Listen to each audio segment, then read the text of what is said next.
Assalamualaikum warahmatullahi wabarakatuh. Sobat CPNS, pada pertemuan kali ini atau video kali ini saya akan membahas kumpulan FR Pedagogik SKB CPNS 2019. Sebelum saya mulai, silakan teman-teman klik subscribe dan bunyikan loncengnya agar nanti kalian mendapatkan pemberitahuan video terbaru dari saya, dan saya akan terus kumpulkan FR profesional maupun pedagogik, terutama profesional untuk pendidikan matematika, karena saya juga sedang berjuang dalam SKB CPNS pendidikan matematika. Jadi kita sama-sama berjuang dan saling mendoakan. Mudah-mudahan kita diberikan kelulusan CPNS pada tahun ini. Amin. Oke, langsung saja kita bahas FR pedagogiknya. Di sini yang saya peroleh, jadi ada beberapa materi umumnya, dan saya juga ada beberapa kisi-kisi atau soal yang pasnya ya, soal yang sebenarnya. Jadi yang pertama untuk program tahunan, itu di sana ada soalnya apa tujuan membuat program tahunan. Nah, nanti kita bahas ya. Jadi saya di sini hanya memberikan soal atau kisi-kisinya saja dulu. Nanti kita bahas sama-sama. Atau bisa juga kalian tulis di komentar kalau kalian memang sudah mendapatkan jawabannya. Terus yang kedua untuk program tahunan identitas pada Prota dan Prosem. Nah, jadi apa saja identitas yang ada pada Prota dan Prosem. Terus untuk materi kedua yaitu silabus. Nah, silabus di sini ada apa yang diperhatikan dalam membuat silabus. Jadi komponen apa mungkin, bukan ya, komponen sudah ada di bawah. Jadi apa yang diperhatikan membuat silabus, berarti hal-hal yang apa yang perlu diperhatikan, maksudnya seperti mungkin materi, terus waktunya juga, lukas waktu dan sebagainya ya. Terus apa-apa saja komponen silabus, itu soal yang kedua yang saya dapat. Oke, yang ketiga penilaian. Nah, ini teman-teman katanya memang banyak tentang penilaian. Jadi bagaimana cara kita menilai, bagaimana kita menyikapi hasil penilaian dan sebagainya. Oke, yang nomor 1 kita bahas komponen penyusun penilaian pembelajaran. Jadi apa saja komponen-komponen cara penilaian pembelajaran. Terus yang kedua, tindakan yang harus dilakukan jika kelas 80% gagal menjawab 5 dari 10 soal. Jadi apa yang harus kita lakukan kalau keadaannya seperti ini. Nah, ini banyak studi kasus seperti ini ya. Oke, jadi kalau teman-teman yang sudah mengajar atau guru, itu kemungkinan ya lumayan menguasai lah untuk ini. Terus yang ketiga, cara pembuatan soal. Nah, cara pembuatan soal yang benar, kalau pilihan ganda itu akan ada tata caranya untuk susunan pilihannya, terus pengecohnya juga. Nah, mungkin seperti itu. Terus yang keempat ini soal ya. Ini soal yang saya dapat dari FR, dari teman-teman yang sudah ujian SKB. Nah, Adi adalah orang yang rajin, baik hati, tabah, dan pekerja keras. Nah, pilihan jawaban yang benar adalah A. Adi pekerja keras, B. Adi tabah, C. Adi baik hati, dan D. rajin. Nah, ini kemungkinan yang sama dengan kisi-kisi yang nomor 3 tadi ya, cara pembuatan soal. Terus soalnya, kemudian pilih pilihan yang tepat menurut soal cerita dan pilihan di atas pernyataan yang dan pernyataannya di atas pernyataan yang benar. Nah, apa yang benar? Kemudian pilih pilihan yang tepat menurut soal cerita dan pilihannya di atas pernyataan apa yang benar. Jawaban kurang pengecoh. Oh ya, maksudnya ini ya. Jadi soal ini sebenarnya apa yang harus dilakukan, kita lakukan maksudnya dalam soal ini. Nah, jawaban kurang pengecoh. Di sini kurang mengecoh, menurut saya belum tepat ya. Terus B, jawaban harus dirubah karena jawaban semua benar. Nah, mungkin ini ya. Di sini kan sudah disebutkan Ade adalah orang yang rajin, terus sangat baik hati, tabah, dan pekerja keras. Dan ini kan harus dirubah karena jawabannya semua benar di sini. Nah, terus C, jawaban harus dirubah karena semua salah, bukan. D, jawaban kurang menarik, bukan juga ya. Berarti kayaknya yang B, karena di sana jawabannya semua benar. Terus ada pertanyaan tentang hitungan. 5 dikali 5 sama dengan pilihannya 10, 20, 25, 30. Harusnya kan 25. Tapi si Ade menjawab ya A.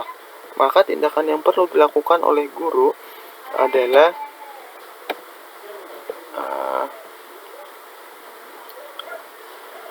memberikan tugas lain, menjelaskan perbedaan perkalian dan penjumlahan, menjelaskan perkalian dan pengurangan, menambah dan ajar. Nah, jadi kan si Adi ini menjawab harusnya kan dikali, ya bukan ditambah. Berarti gurunya, yang dilakukan guru harusnya menjelaskan perbedaan perkalian dan penjumlahan. Terus banyak soal keluar tentang siswa yang belum mencapai KKM. Nah, jadi kita bahas tentang KKM. Jadi ada yang saya tahu itu ada berapa persen, misalnya kurang dari 20% yang dilakukan guru harus ini. Terus 20% sampai 50% guru harus ini. Jika ketuntasannya 20% sampai 50%, maka guru yang dilakukan guru harus ini, dan seterusnya. Nanti kita bahas ya. Terus banyak keluar instrumen tes, berarti ini soal sama yang tadi, tes sumatif dan formatif. Ini juga saya belum memahami ya, nanti kita bahas sama-sama. Terus contoh soal pedagogik, ketika guru siap melakukan penilaian, apa yang pertama kali dilakukan? A, membuat kunci. B, mengetik soal dan lembar jawaban.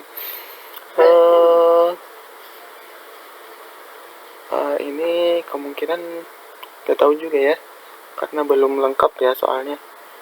Kalau saya sih mengetik soal dan lembar jawaban maksudnya. Nah, karena kalau kita melakukan penilaian kan harus menyiapkan soal juga ya. Oke, dan seterusnya. Nomor 10, siswa mendapatkan nilai 65 sedang KKM 70. Berarti siswa akan melaksanakan remedial ya. Saat remedi, siswa mendapat 90. Jadi nilai siswa itu berapa?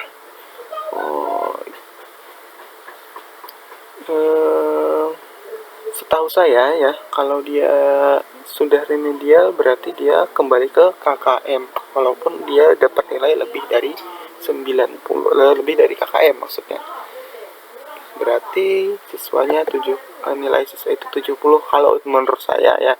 Mungkin teman-teman juga sudah tahu yang lain, mungkin silahkan tulis di komentar, jadi kita bahas sama-sama nanti ya. Terus nomor 11, jika yang lulus KKM lebih banyak, sikap guru bagaimana kepada siswa yang belum tuntas? Nah, ini tadi sama dengan yang tadi ya, ini berapa persen? Berarti kalau lebih banyak berarti lebih dari 50% yang lulus. Berarti apa yang harus dilakukan guru? Nah, di sana ada nanti panduannya. Terus penilaian yang tepat untuk sebuah KD. Ini mungkin nanti dituliskan KD-nya ya. KD-nya apa? Terus PTK, tapi saya tidak dapat bocoran soalnya atau kisi-kisinya, cuma PTK ada yang keluar. Terus RPP, merumuskan indikator yang tepat, berarti nanti dituliskan KD-nya mungkin. Terus indikator yang tepat adalah ini dan seterusnya. Oke, terus merumuskan tujuan pembelajaran yang tepat. Oke, Ini sama saja dengan yang di atas, tapi yang ditanya adalah tujuan pembelajaran. Terus metode dan model pembelajaran. Nah, jadi di sini ada teman-teman yang tidak mendapatkan soal tentang metode dan model, tapi ada juga satu teman yang katanya ada metode dan model pembelajaran. Jadi kita siapkan saja ya. Kita sambil baca-baca, sambil pelajari juga metode dan model pembelajaran. Terus IT dan media pembelajaran. Misalkan guru menjelaskan tentang buah-buahan menggunakan kain perca, tapi murid tidak memahami cara lainnya. Memahami cara lainnya adalah mungkin seperti ini ya. Jadi apa yang dilakukan ketika siswa itu tidak memahami pembelajaran yang digunakan guru yang menggunakan kain perca ini, jadi media pembelajaran ya. Jadi caranya mungkin memodifikasi kain perca dengan warna-warni agar lebih menarik, terus membawa buah asli, terus menggunakan video singkat. Jadi kemungkinan menurut saya itu adalah membawa buah asli, karena ini termasuk ke media pembelajaran. Terus teori pengelolaan kelas. Jadi cara mengatur kelas bagaimana. Ini soalnya tidak begitu jelas ya kisi-kisinya. Terus PAN PAP. PAN PAP itu kemungkinan tentang peraturan-peraturan dalam mengajar dan sebagainya. Terus proses pembelajaran. Yang pertama, jika ada anak menonjol di kelas, sebaiknya diberi pengayaan jenis apa? Ini proses pembelajaran ya. Saya juga belum mengerti ini ya. Nanti kita bahas sama-sama. Terus yang kedua, metode pengajaran, metode mengajar yang cocok untuk permasalahan suatu kelas. Nah, ini termasuk juga ke dalam metode yang tadi yang di atas ya, metode atau metode dan model pembelajaran. Oke. Terus feedback pembelajaran, terus juga bagian penutup pembelajaran, terus persepsi yang tepat untuk suatu pembelajaran. Persepsi itu pembuka ya. Terus ada juga teman-teman yang memperoleh soal tentang teori pendidikan. Terus model pembelajaran sudah di atas tadi ya. Terus gaya mengajar sama juga. Terus taksonomi Bloom. Nah, ini perlu kita cari nanti ya, apa pengertian taksonomi Bloom. Terus motivasi belajar. Nah, di situ sampai di situ saya yang saya dapat dari FR grup WA dan dari Telegram. Semoga bermanfaat bagi teman-teman. Kita saling mendoakan, semoga kita dimudahkan dalam menjawab tes SKB dalam tahun ini, dan semoga kita semua lulus dengan nilai yang maksimal. Sekian dari saya, jangan lupa like dan subscribe-nya. Terima kasih telah menonton video saya. Wassalamualaikum warahmatullahi wabarakatuh.